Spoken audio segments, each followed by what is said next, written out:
What's up, YouTube? It's your girl Tipper coming back with another video.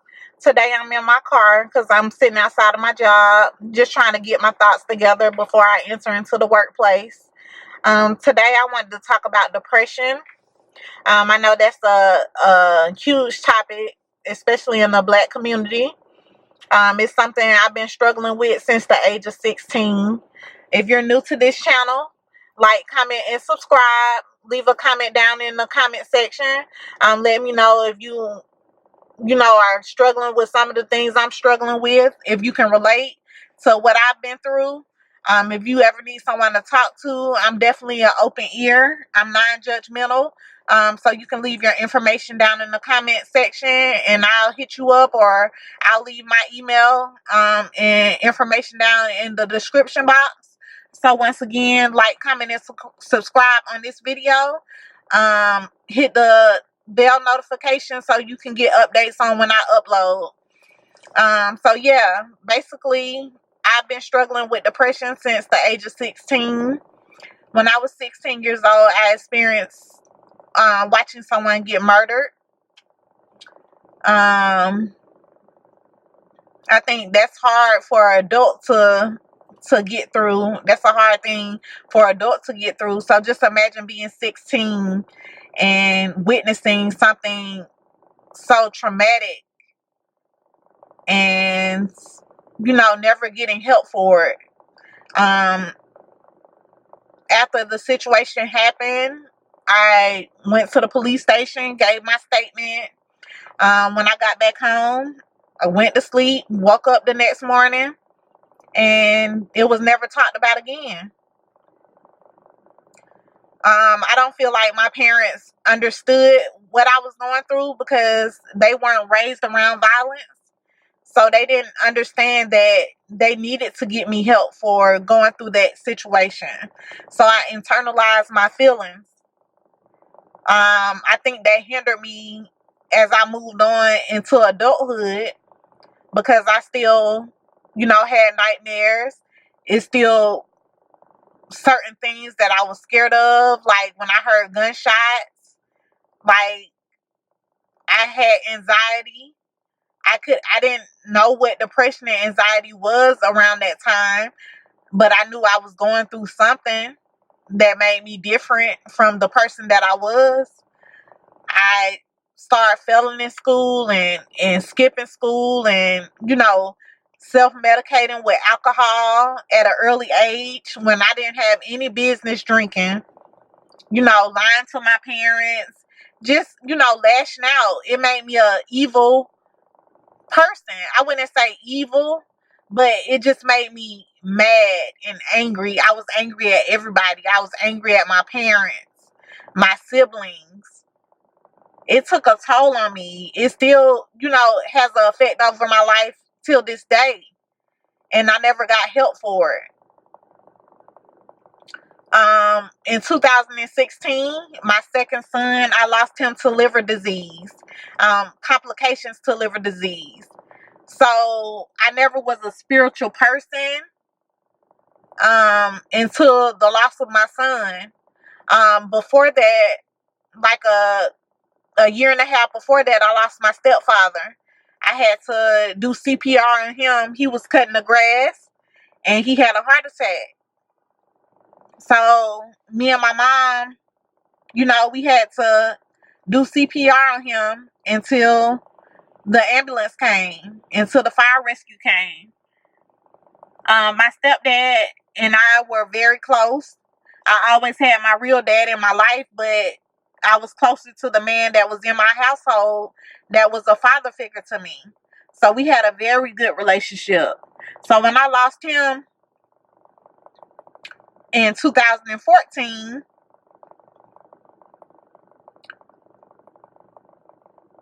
basically that's when I knew that I was going through some type of depression. So my job offered to give me, counseling sessions, which I took advantage of, and I spoke to someone, and then they prescribed, Xanax and citalopram, trazodone. I was on all these different medications, just trying to, ease the pain that I was feeling inside.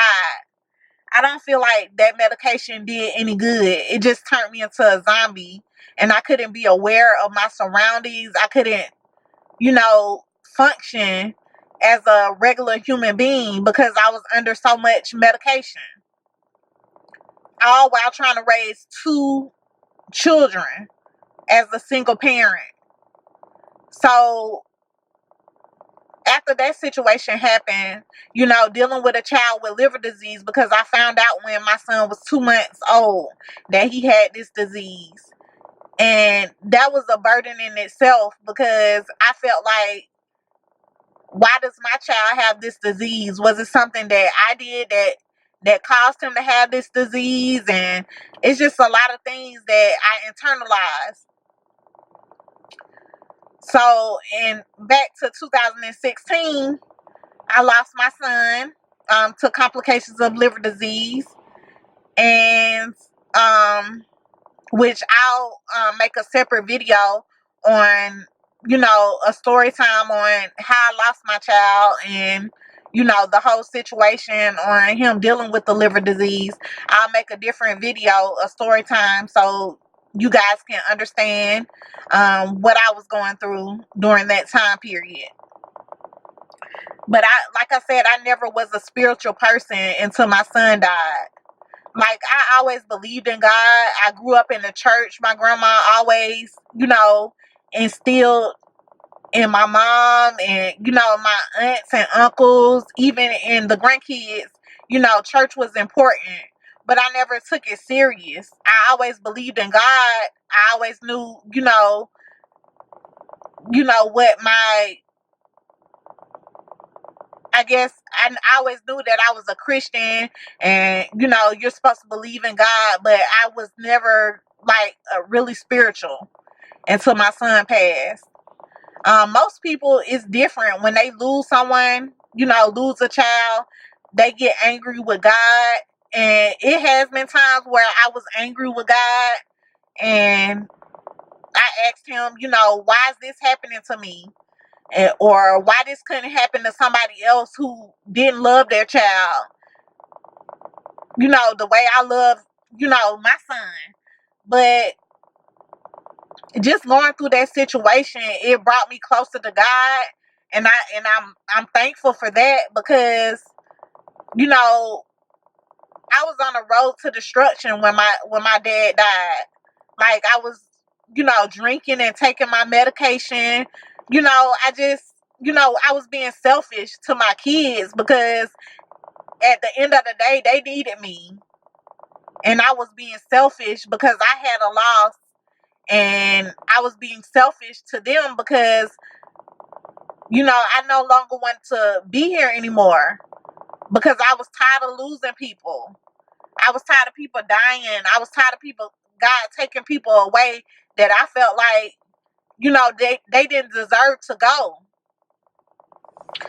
So, basically, my son went into the hospital on December 24th. It was Christmas Eve. And I was in Atlanta at work. I sent him to be with my auntie, because I knew I would be traveling for Christmas, later. So he was down with my auntie. So they ended up rushing him to the emergency room. So my mom called. I was a 911 dispatcher. So I got the call while I was at work. My mom called 911 and delivered that message to me, which was heart-wrenching. Like, I wouldn't wish that on my worst enemy, receiving a call like that. So, I dropped everything and rushed to Augusta. He was in a Augusta hospital, and the children's hospital. So I dropped everything and rushed to be, by my son's side. And, he died on the 28th of December. So we were in the hospital all through Christmas, almost to New Year's. And although those 4 days, I prayed every day, back to back. I read the Bible. I listened to inspirational songs. Just keeping positive. Putting my trust in God. So one thing I said to God, I just want my baby to stop struggling, to stop, for that pain, for you to take the pain away. So if that means by you taking him from this world and, taking him today, I'll be okay with that. At that time, I didn't know, what I was saying or the magnitude of what that meant. So when he died, yeah, it crushed my soul. Like, it was hard. It was really hard. It still is hard. Because even though I didn't want him suffering anymore, I still wanted my son to be here with me. So just imagine that feeling. It was a really hard experience for me, and it still is, to lose someone. I felt like my son didn't get a chance to do the things, or I didn't get a chance to experience the things with my son that I wanted to experience, like his first days at school, or teaching him to tie his shoe. He wasn't even potty trained yet. We were, in the process of potty training him, but I never got to, experience those things. So at this point in my life, like, it's some days that's all I think about.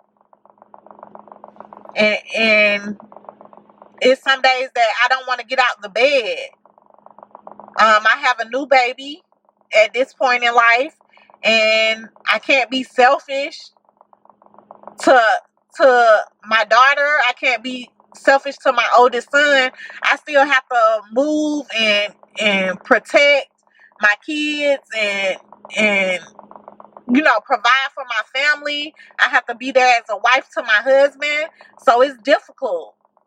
And losing friends and friends not understanding that you're going through these things in life because they've never been through it, and they don't understand, why you don't want to be there for them during their milestones, or you don't want to hang out because you're depressed. When you go through depression, you don't want to be around anybody. You barely want to breathe.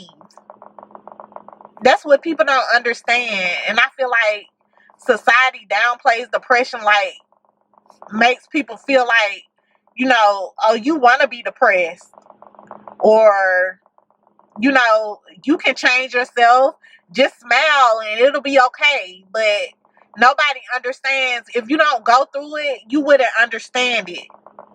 You wouldn't understand how it feels like a ton of bricks are on your chest when you're having an anxiety attack, or when you feel like you don't have anybody to talk to. It's people surrounding you that love you, and you can have the support system out of this world. But when you're going through depression, you don't see that. But I feel like, you just have to trust God. Every day, I pray for God to get me through my storms, through my trials and tribulations. I pray to God that, that someday it'll be easier for me, that someday I'll be able to be completely happy with what I have. And not to say that I'm not happy with my family or not happy with my life, because I have a damn good life. My life is good. I wouldn't trade it for anything. But it's just, what I've been through, the trials and tribulations, it's going to take a while for me to heal, if I ever fully heal. So if you're going through this, and you feel like hope is gone, or you feel like, this is it for you and you want to take your life, just look at me. I'm living proof that you can get through you can get through a lot if you just have faith in yourself. If you have faith in God, it's not the end all be all. So I just wanted to make this video because I know a lot of people are dealing with different issues in life, and I know life gets hard. Life is hard as hell. So I'm a living witness that whatever you put your mind to, you can get through anything if you just believe in yourself and have faith in God. But I'm not gonna hold y'all. It's time for me to get in there and make these coins. So I'm gonna leave y'all with this. Once again, I just want anybody out there that's down on their luck, or that's experiencing something traumatic, and you feel like you can't get through it. Talk to somebody, because that was my issue. I never felt like people would understand what I was going through. I'm angry all the time, and I just feel like it's people are gonna judge me because of how I feel, because I've thought about killing myself, or people are gonna make fun of me.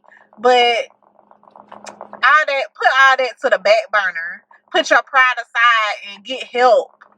It's people out there that will understand what you're going through, and you can talk to people and just let them know how you're feeling. And you never know what kind of weight will be lifted if you just open up to somebody and spill your heart out and let them know, hey, I'm feeling like this. Like today I want to kill myself, or I'm not feeling like, I deserve to be here. Just talk to somebody. And I guarantee you that it'll be so much lifted off of you that you'll be surprised. But anyway, I gotta go, guys. Once again, like, comment, and subscribe. Leave a note. Hit the notification bell, so you can get notified on my future videos when I post. And I love y'all. Be easy.